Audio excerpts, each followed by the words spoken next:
Hi everyone, this is Dany Davis, sending you my gratitude for being one of the people to receive this year's WaveMaker Award.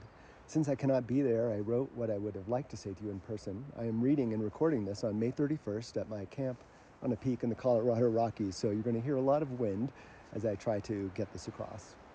I retired from New York City DEP on May 8th, and I am currently en route from the Rondout Creek Watershed in the Hudson River Basin to the Resurrection River Watershed on the Kenai Peninsula of Alaska, where I have a home in Seward. After 39 years of living in the Rondout Creek watershed along the Shawangum Ridge, I'm finally returning to Alaska, where I lived prior to moving to the Rondout Valley with my family in 1987. My Rondout to Resurrection journey is all about visiting rivers and watersheds along the way, and when possible, connecting with the people who study, recreate with, live by, and steward these rivers. I've met so many rivers and people as I traversed from the Hudson River down to the New River in the Appalachians and the Current River in the Ozarks, both flowing in the Mississippi Basin, then on to the Jemez, San Juan, Animas, and Dolores rivers in the Colorado Basin, and now I'm back in the Mississippi Basin as I visit some of the Missouri River headwater streams draining the eastern Rocky Mountains in Colorado. While I'm loving this opportunity to meet new rivers and river people, I'm profoundly missing the Hudson, or Mehicantuck as I will call the river. Thank you to those that nominated me for the WaveMaker Award, and for the committee that decided I was worthy of it. I'm humbled by the recognition of my work in advancing a scientific framework for informing stream management to reduce turbidity in the Esopus Creek watershed, for loving the storytelling component of extending the science to as many people as I can, and for my work with college and university students that studied with me over the past 2 to 3 decades. I want to accept this award on behalf of the fantastic program I had the privilege to be a part of since 1999, New York City DEP's Stream Management Program. I'm just one of a long and continuing line of many that work to advance progressive stream management in the Catskills. We have not done this alone. The Stream Management Program relies on the work of our Greene, Ulster, Sullivan, and Delaware County agency partners to deliver the program, and federal agency partners to advance the science, which is the work that I have been most involved with. In the mid-2000s, I worked on the Esopus Creek Management Plan with Cornell Cooperative Extension of Ulster County and with Dr. Craig Fishnick and others from the U.S. Army Corps Engineer Research and Development Center based in Vicksburg, Mississippi. Together, we conducted the first fluvial geomorphic assessment of Upper Esopus Creek. And for the past 12 years, I have been working with the amazing cadre of U.S. Geological Survey scientists who have been working on the Esopus Creek turbidity monitoring study. Together, we have developed and implemented a study that is getting national and international recognition for the intensively monitored watershed work we are doing and the wide-ranging analyses we can do with the data. With 29 stream monitoring stations continuously collecting stream flow and/or turbidity for 10 years, the Upper Esopus Creek, and especially Stony Clove Creek, is one, if not the most, intensively monitored watersheds in North America for stream flow and turbidity. The results of that study will be out for all to read in 2027. It is hard for me to separate my joy in being a perpetual student of mountain streams and my pleasure in mentoring and helping other students I've worked with over the years. Learning and teaching are one for me.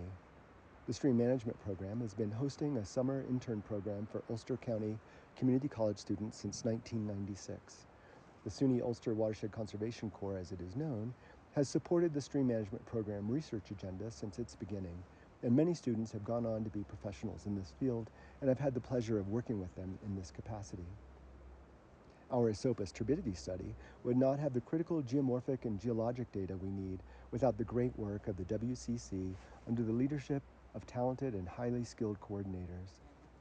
We have also collaborated with SUNY New Paltz, SUNY Binghamton, SUNY Oneonta, Cornell University, and most recently University of Vermont, to host and support undergraduate and graduate students as well as postdocs that could use the Esopus watershed as a field lab to inform their research, support our research, and take our data to places we never expected when we first set out on this mission to investigate what drives, supplies, and controls turbidity production in Catskill streams.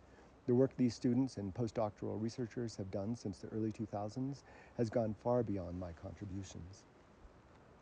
The Hudson Valley SEA Corps provide us the opportunity to work with some fabulous young people in the transition from their undergraduate degrees to the next steps in their lives. I just had the wonderful experience in meeting up with 2 of them in Fort Collins, Colorado. Dr. Susanna Irwin O'Brien worked with me in 2005 on the Esopus Creek assessment, and is now lead hydrologist and sediment transport specialist for the National Park Service.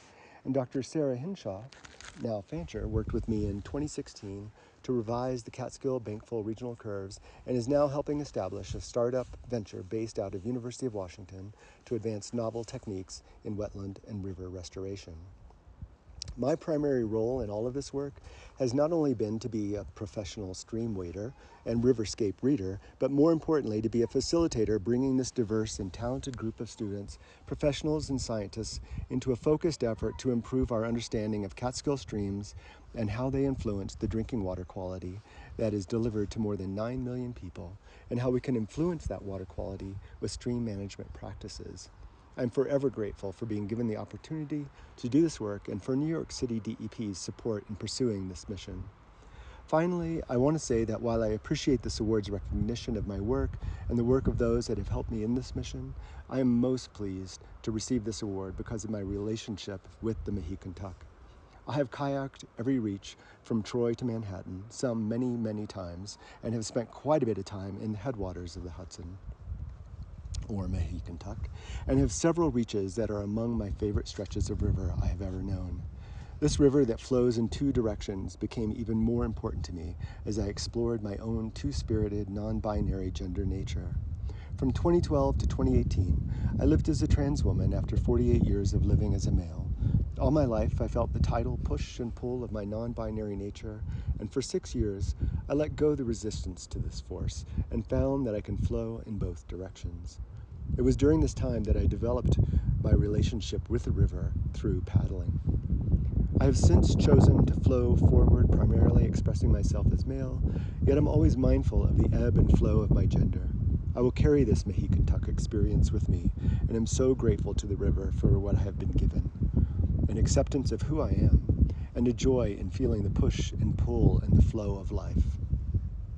Thank you for this honor.